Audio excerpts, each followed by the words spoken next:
Bon, ben, bienvenue tout le monde à la capsule d'Apocalypse de Rang, au chapitre 21. Il en reste deux. Ok, le chapitre 21, il parle de la nouvelle Jérusalem céleste. Là. La nouvelle Jérusalem. Il détaille c'est quoi. J'ai regardé ça tantôt. C'est que ça peut représenter au point de vue symboliste. On va en parler au fur et à mesure. Fait que je commence tout de suite.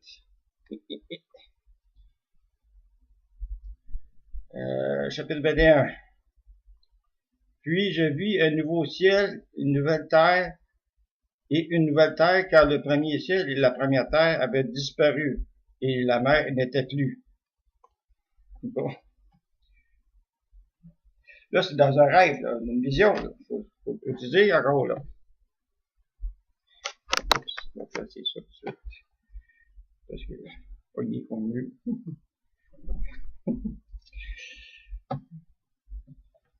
Que ça pourrait représenter. Autrement dit, la terre, la manière que c'est écrit, là, un nouveau ciel et une nouvelle terre. Puis la mer n'existait plus, c'est ça? N'était plus.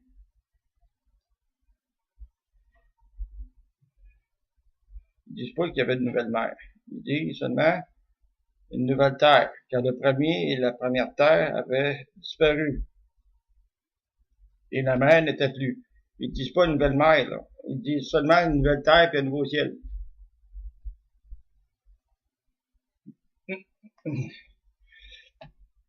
Si tu regardes ça de façon prophétique,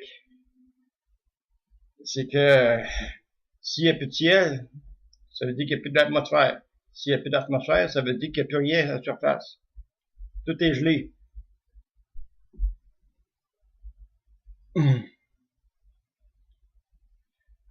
Ou ben non, tout est... comment je te dirais ça? Tout est évaporé, toute l'eau a été évaporée. Il n'y a plus rien. Parce qu'il y a les mers, il n'y a plus de mer.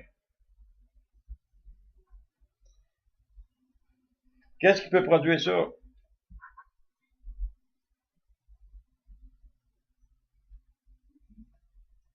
Il y a bien des scénarios possibles, là.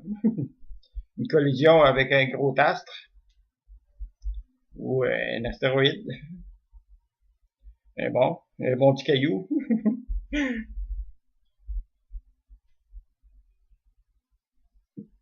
Même la Terre, elle peut le faire elle-même, parce qu'il y a quand même beaucoup de cheminées de volcans sur la planète. Ils peuvent s'ouvrir tout en même temps, puis paf, toute l'eau s'évapore dans le ciel, puis le ciel se cristallise, puis paf, il part. Plus de mer, plus de ciel, plus de terre. Tout ce qui est vivant est mort. Les scénarios apocalyptiques. Mais c'est un apocalypse. Ben, en symbolisme, ça veut dire une nouvelle terre, un nouveau ciel. Ça veut dire qu'il repasse une nouvelle base. Oups, il y a quelque chose dans l'œil. Pardon. Ça veut dire qu'il y a un nouveau cheminement qui commence. Bon, on continue. Et moi, Jean, je vis descendre du ciel, d'auprès de Dieu, il dit pas de quel côté, la ville sainte, la nouvelle Jérusalem. Plus tard, il marque, c'est quoi?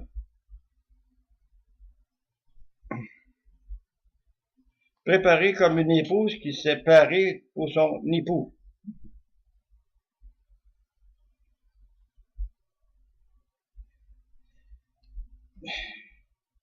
Ça veut dire que la ville est belle. Hein?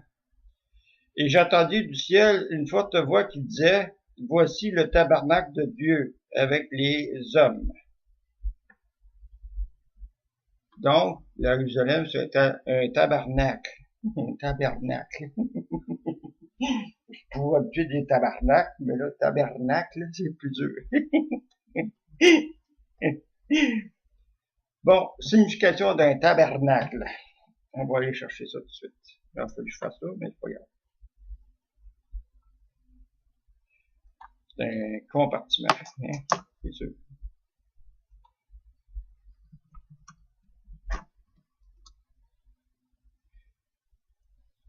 Sanctuaire itinérant.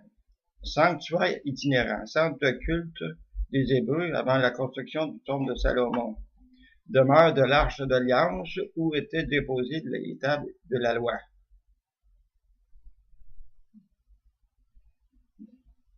C'est un lieu. Petit armoire fixé au milieu de l'autel et dans un autre endroit d'une église destiné à recevoir le ciboire contenant la réserve eucharistique. Espace libre maçonné qu'on ménage autour d'un robinet enterré afin de pouvoir le manœuvrer. Bon. Ça, c'est les trois significations du mot tabernacle.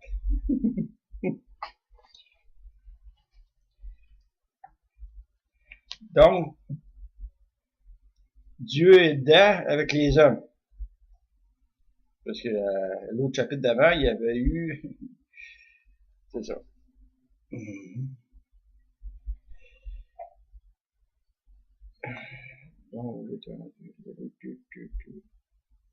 Il habitera avec eux, et ils seront son peuple, et Dieu lui-même sera avec eux et sera leur Dieu.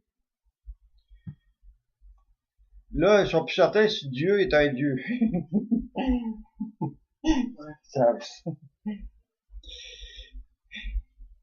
C'est leur Dieu.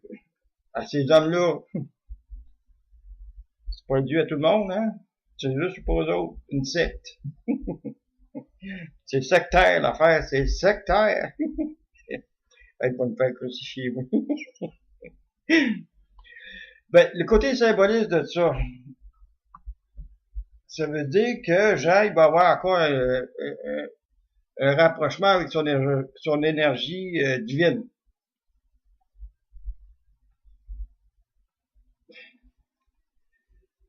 Je dis pas ça, je dis pas son énergie biblique, religion, là, non, divine.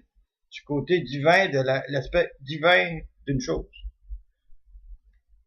Puis lui, c'est son caractère, sa personnalité, l'ego, tout tend vers son énergie divine. Ça veut dire que son Dieu, c'est le seul Dieu qu'il connaît.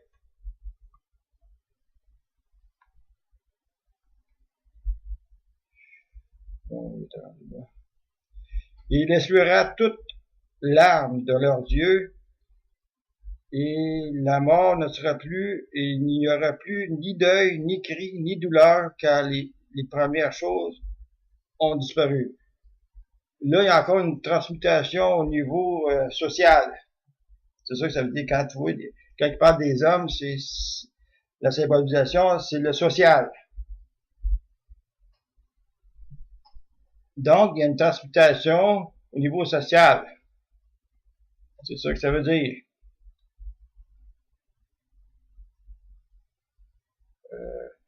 Le fait que Dieu il essuiera les larmes, c'est ça,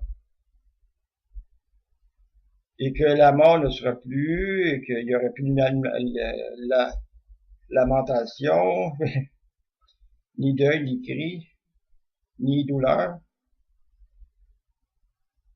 Ça veut dire que c'est l'aspect épuré de sa divinité. Autrement dit, il y a plus d'obstruction, il n'y a plus de barrière à son énergie divine.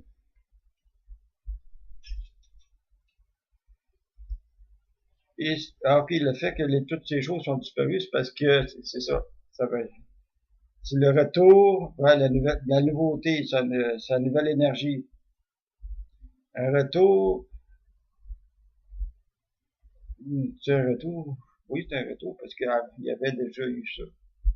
Donc c'est un retour dans la normalité, mais avec quelque chose de mieux, une transmutation, c'est ça. Et celui qui était assis sur le trône dit, parce que là, il y avait quelqu'un assis sur le trône encore. T'as pas dit quelque chose, je le dirai pas. Nous autres, on trône là tous les matins.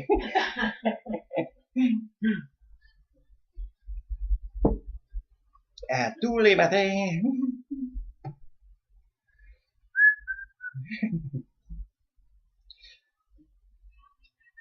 Et celui qui est assis sur le trône dit, voici, je fais toutes choses nouvelles.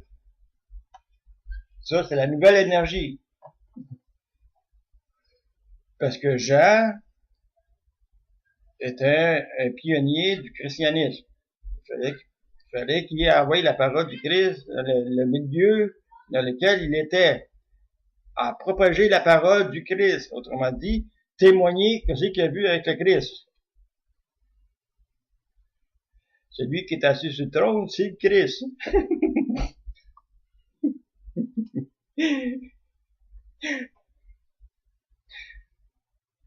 Faire les choses nouvelles, ça veut dire que ça va, il débute là. C'est ça que ça veut dire.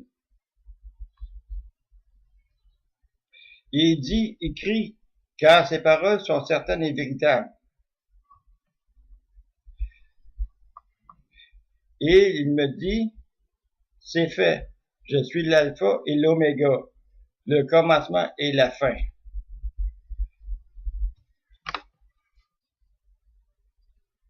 Alpha et oméga.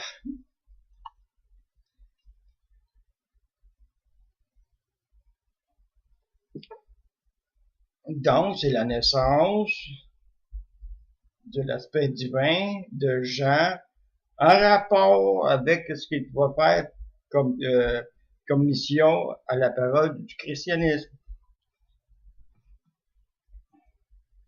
Ça part là. Le commencement et la fin.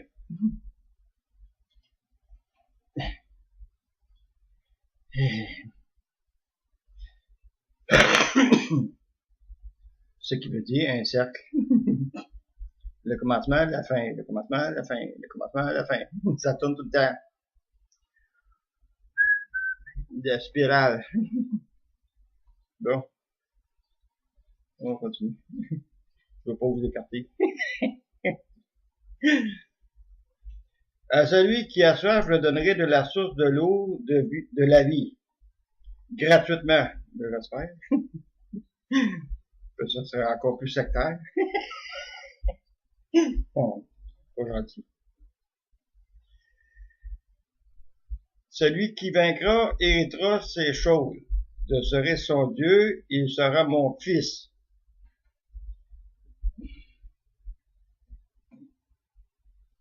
Ça, c'est quelqu'un qui dit ça, là.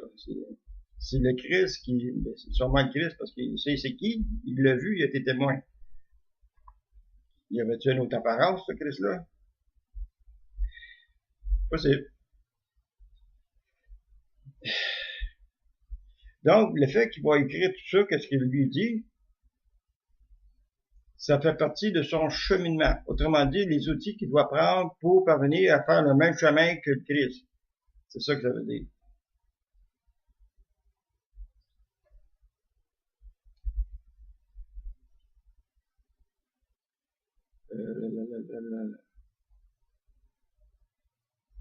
Je serai son Dieu, il sera mon fils.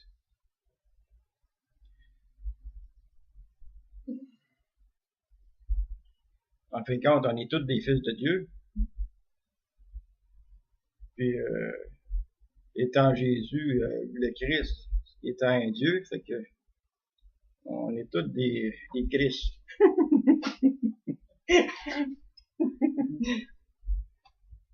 C'est ça que ça veut dire. C'est ça que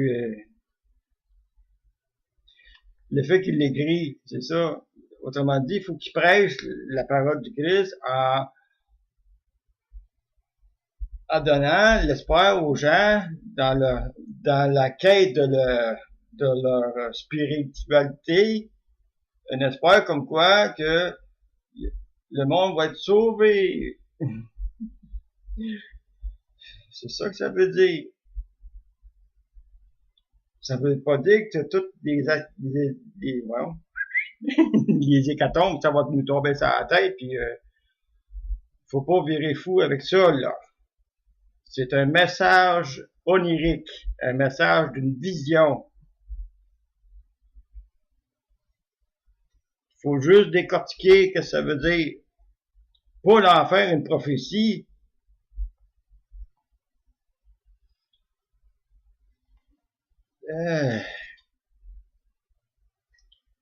Donc, Jean, dans l'élément qui est en train d'écrire, c'est que il faut qu'il avertisse les gens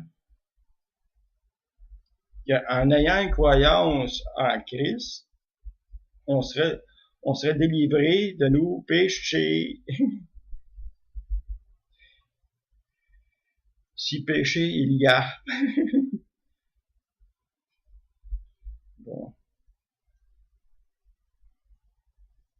Mais pour les lâches, les incrédules, les abominables, les meurtriers, les impudiques, les enchanteurs, les idolâtres et tous les menteurs, les menteurs, la part sera dans les temps ardents de feu et de soufre, ce qui est la seconde mort. Pas chanceux, tu meurs 2 fois. Aïe, aïe, aïe! Autrement dit, tout le côté sombre d'une personnalité, d'un ego, d'une personne,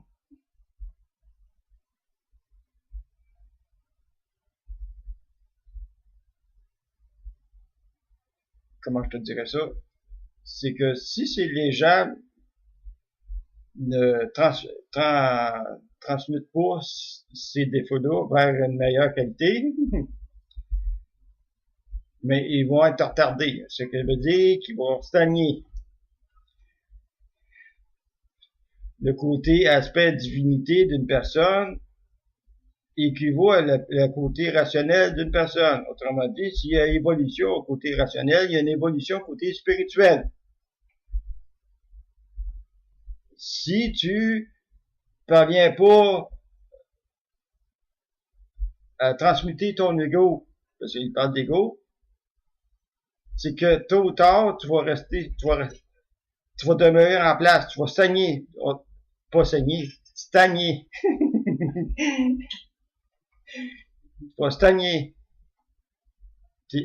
Ton côté spirituel, il évolue plus, il reste stagnant. C'est juste ça que ça veut dire. Le fait que c'est le feu et le soufre, c'est ça que ça veut dire, là. Tu bouges plus, t'es immolé de là, t'avances plus.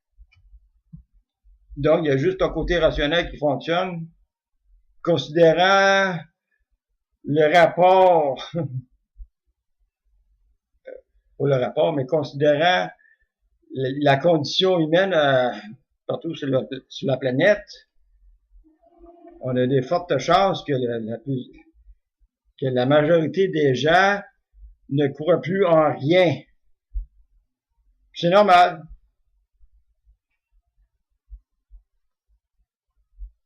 La majorité,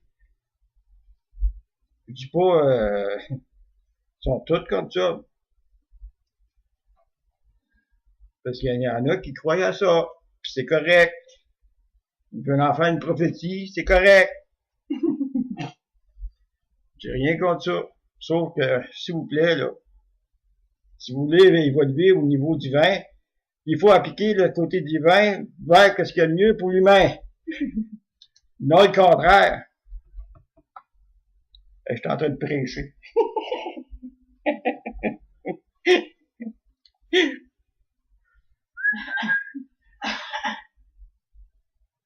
La seconde mort, ça veut dire, au niveau symboliste,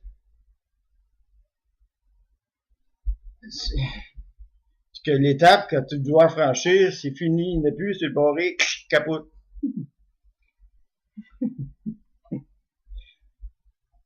Autrement dit, ton esprit, il devient une pierre, une garnotte. Parce que ton esprit, il n'y a plus de croyance. Il n'y a plus d'aspect spirituel. Bon, on continue. Puis, un des 7 anges qui tenait les sept coupes remplies de 7 derniers fléaux 20. Il m'adressa la parole en disant un des 7 anges. On a parlé antérieurement, c'était quoi des anges? Eh oui, c'est le côté divin.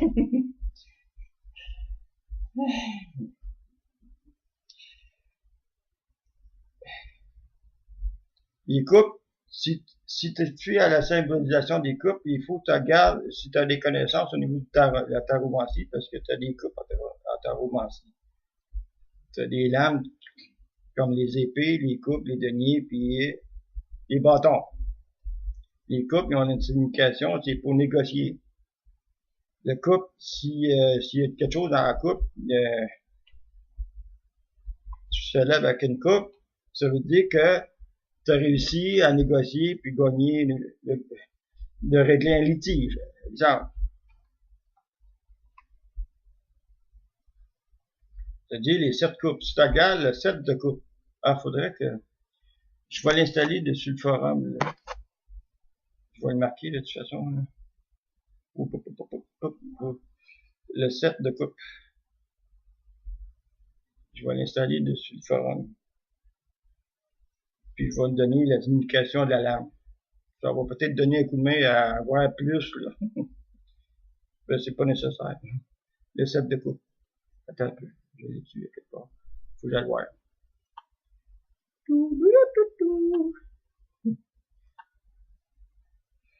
Fichier personnel. Tarot. Tarot mineur.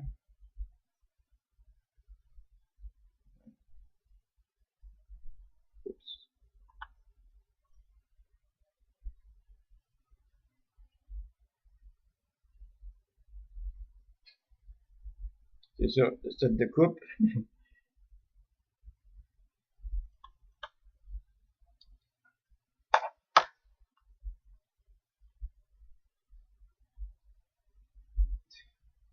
Selon le tarot de Rider, tu as 4 coupes à la base sur un nuage devant une personne.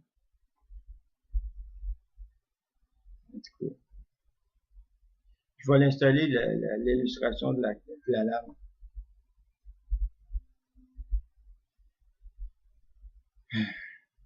Ça, symboliquement, ça veut dire que il faut que tu négocies tes caractères. Épurer ton caractère négatif vers le meilleur, être plus positif.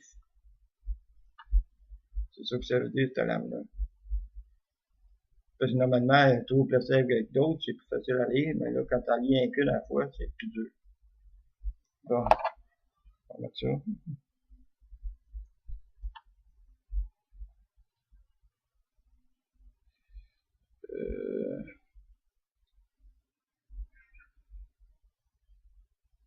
Donc, il adressa la parole à Jean. Donc, son côté, son aspect divin, sa petite voix intérieure, son intuition. C'est ça que ça veut dire, il écrit, là. Donc, l'écriture, là. Non, il adresse la parole seulement. Viens, je te montrer l'épouse, la femme de l'agneau.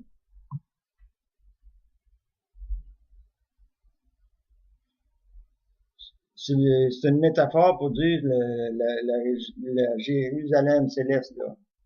C'est ça l'épouse. Parce qu'il faut commencer au début. C'est ça l'épouse. Bon, on va prendre un petit break là-dessus. Je reviens. Bon, on continue. Il est long le chapitre. Bon. Là. Et il me transporta en esprit. L'ange le transporta en esprit sur une grande et haute montagne.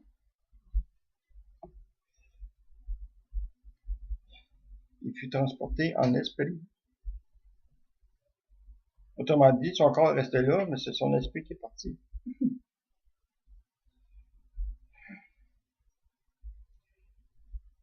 C'est où déjà? Une grande et haute montagne. Ça veut dire qu'il était haut, hein? Le sommet d'une montagne, ça veut dire la réussite malgré tous les obstacles que tu as eus. C'est ça que ça veut dire, être sur le sommet d'une montagne. Avoir une meilleure vision de son environnement.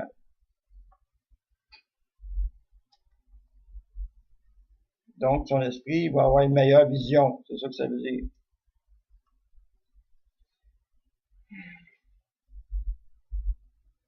Ensuite, il me montra la grande ville, la sainte Jérusalem, qui descendait du ciel, d'auprès de Dieu, ayant la gloire de Dieu. Ça aurait dû flasher. Oh. Son éclat, son éclat était semblable à celui d'une pierre très précieuse, d'une pierre de jaspe transparente, comme du cristal. Elle avait une grande et haute muraille. Elle avait 12 portes, et sur les portes 12 anges, et des noms écrits, et des noms écrits, ceux des 12 tribus des fils d'Israël. Les 12 tribus d'Israël. Là, je commence à pas vous les nommer, là. Il y en a 12.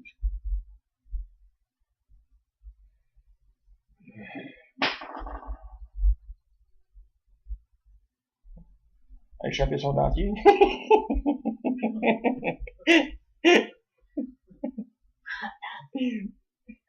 Elle échappe souvent des affaires en haut. Bon, j'étais rendu où? OK. Une grande muraille. Ils disent pas c'est juste une grande muraille. Ça veut dire qu'il y avait 12 portes. À l'Orient, à droite, 3 portes. Au nord, en haut, 3 portes. À midi, au centre, au sud, ça, oui. C'est ça, au sud. 3 portes. Et à l'Occident, à gauche, 3 portes. Ça veut dire, c'est ça, 12. 3 fois 4, 12, hein? Ça veut dire, que la muraille, elle faisait un cube.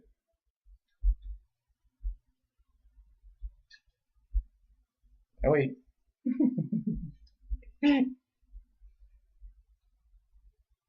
La muraille de la ville avait 12 fondements. 12 assises, 12 fondements. Et sur eux, les noms des 12 apôtres de l'agneau. Autrement dit, tous les apôtres qui étaient là. Celui qui me parlait avait pour mesure un roseau d'or, afin de mesurer la ville, ses portes et sa muraille. La ville avait la forme d'un carré, et sa longueur était égale à sa largeur. Il mesura la ville avec un roseau, et il trouva 12 000 stades. C'est pas un stade, c'est une mesure. Hein? Stade. Ça vaut combien un stade?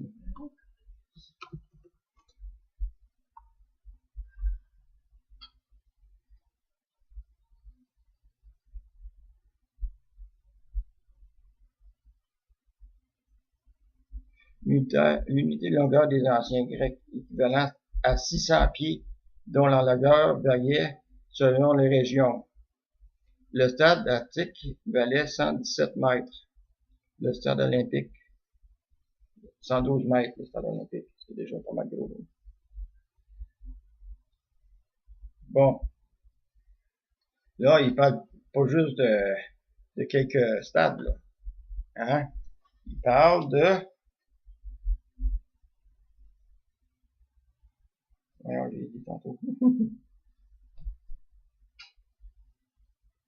Il en trouva 144 coudées. Oh, pas là, non. On mesura la ville avec le roseau, il trouva 12 000 stades. 12 000. C'est beaucoup, là. Regardez la calculette. 12 000. J'avais dit combien tantôt? 600 pieds. 6 fois 12, 24. Ça fait 240 000 pieds. 240 000 pieds. C'est bien ça? Non, ça peut. C'est plus que ça.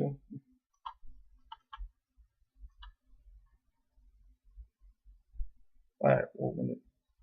C'est ça, 1212, c'est ça. Ça fait 7 200 000 pieds. Ça fait une bonne superficie, ça, hein? Un carré, par exemple. Toute la même longueur, toute la même largeur. Ça, ils disent, là. Sa longueur était égale à sa largeur. Donc, la ville, en pieds, c'est millions. Ça veut dire 7 millions. 7 millions divisé par 4,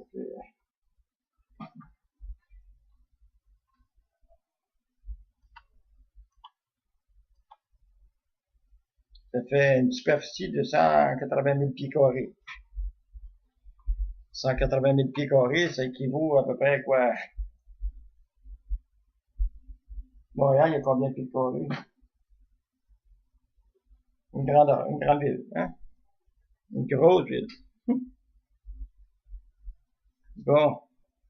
Ensuite, il mesura la muraille. Il trouva 144 coudées, mesure d'homme qui était celle de l'ange. La muraille. La muraille a 4 murs, là. Il n'y a pas juste une muraille. Hein? Je l'ai dit tantôt. Elle avait 12 fondements.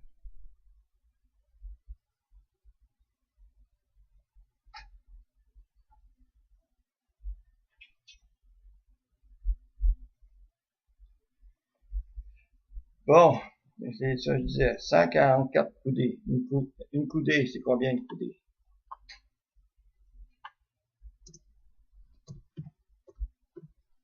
Ah, ouais.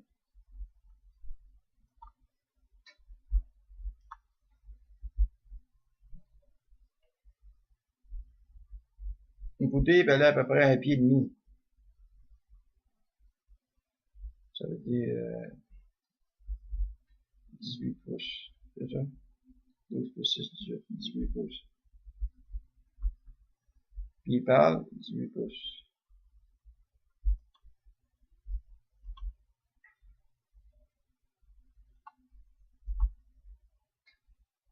Il parle de 144 coudées.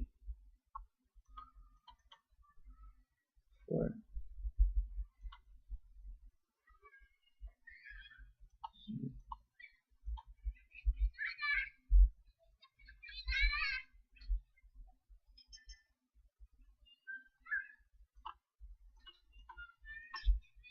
Ça veut dire que la muraille, elle mesurait 216 pieds.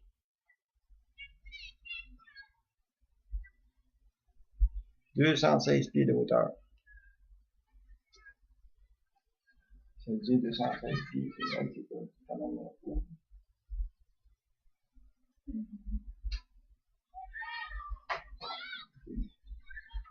C'est bas, malgré tout. Bon.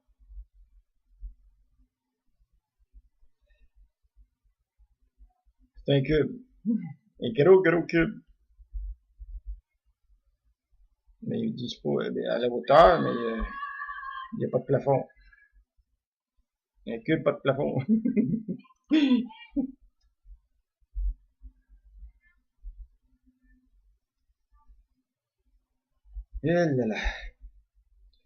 La muraille était construite en jaspe. On va voir c'est quoi un jaspe. C'est une pierre précieuse.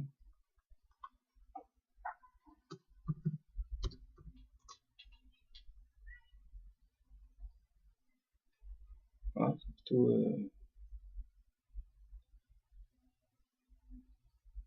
peut-être plusieurs couleurs.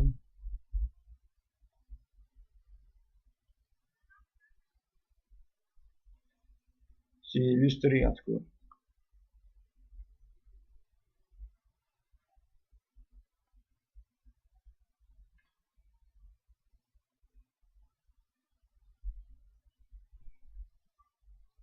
C'est rouge. Peut-être pas c'est rouge. OK. Et la ville, la muraille était construite en jaspe, c'est ça. Mais il y avait 12. Et la ville était d'or pur, semblait du verre pur. Les fondements de la muraille de la ville étaient ornés de pierres précieuses de toute espèce. Le premier fondement était de jaspe, le second de saphir, le troisième en tout cas, il énumère tous les 12 fondements.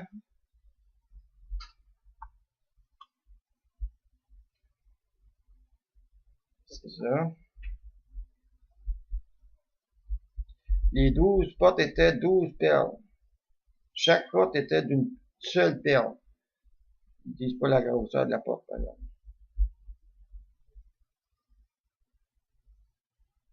Il y avait une porte, mais c'est une perle. Il y a des méchants huîtres dans le ciel. La place de la ville était d'or pur, comme du verre transparent. Bon. Le symbolisme de ça, là. C'est une ville. C'est un cube, par exemple.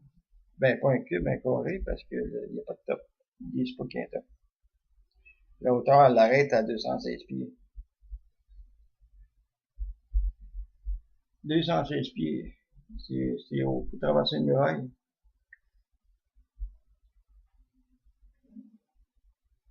Mais c'est à la grandeur d'une grosse ville. J'ai parlé tantôt, combien? 180 pieds. 180 000 pieds carrés, c'est ça. C'est du stock, là.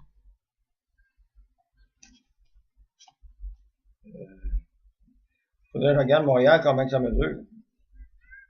Je dirais que c'est proche de ça, là. C'est bon, hein? Hein? T'es pogné dans un chat dans la gorge. On va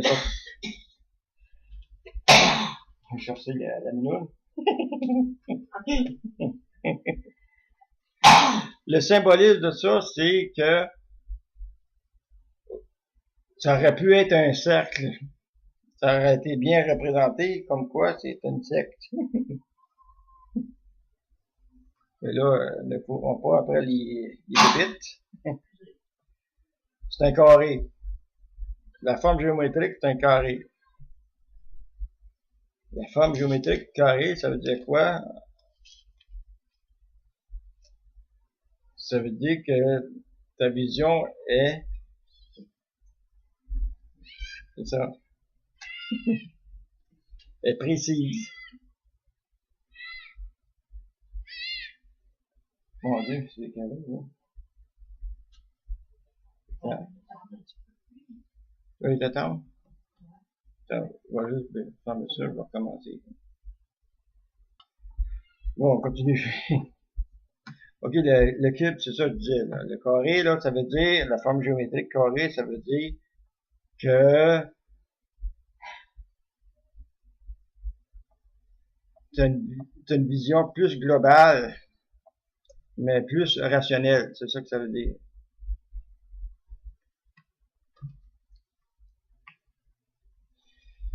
Le fait que les murailles sont faites par 12 fondements,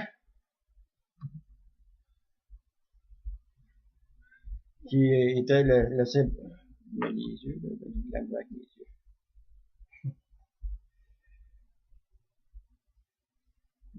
Qui représente les 12 tribus d'Israël.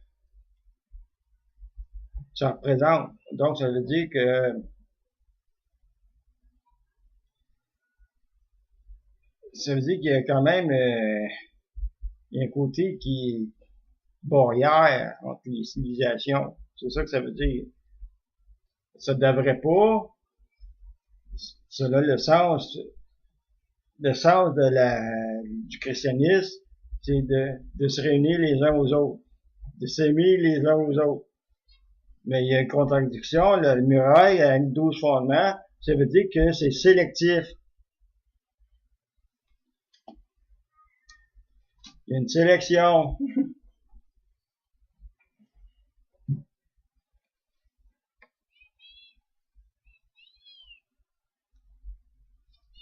Bon, ensuite, qu'est-ce que je dis?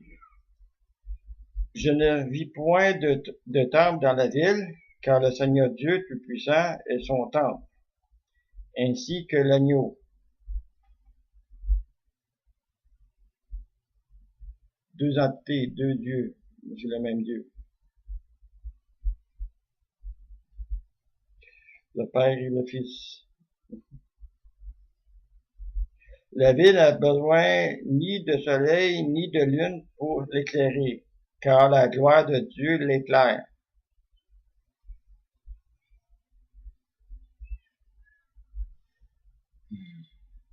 J'ai parlé sommairement sur le forum au niveau Nancy, c'est les anges, c'est quoi des anges? On pourrait regarder aussi c'est quoi un Dieu au niveau de la spiritualité, au niveau de degré de perfection de l'esprit. Dieu, la manière qui est prononcée, la manière qu'il démontre que c'est une lumière, ça veut dire que c'est une entité lumineuse. Autrement dit, il va être toujours en permanence à cet endroit. Il n'y aura plus besoin de se promener à nulle part. Ça va être le seul endroit qui va être, c'est son temple.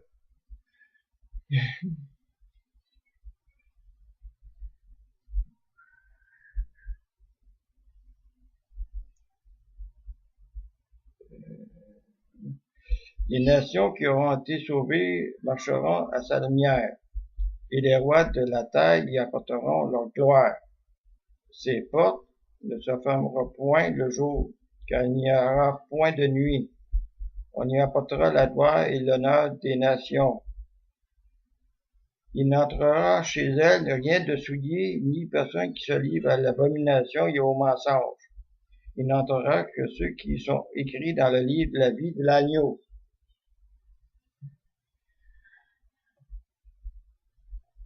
Si tu regardes ça lettre par lettre, on est fait comme des rats.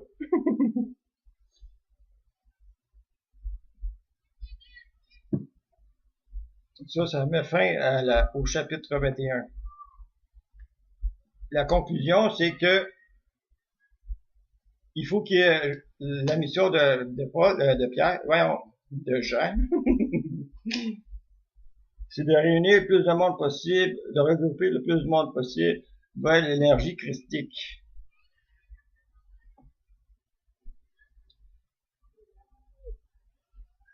Autrement dit, il doit montrer comment faire pour transmuter son ego de façon à que les gens soient plus divins dans leur comportement.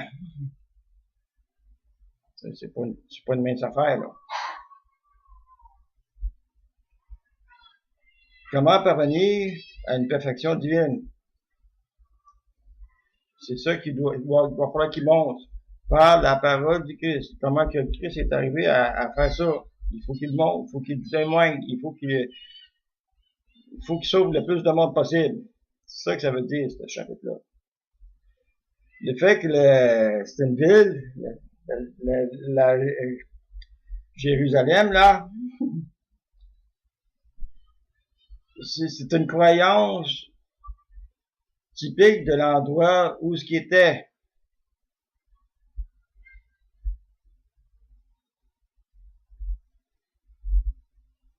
Nous autres, on est dans la croyance catholique romaine. Bon, c'est marqué là-dedans.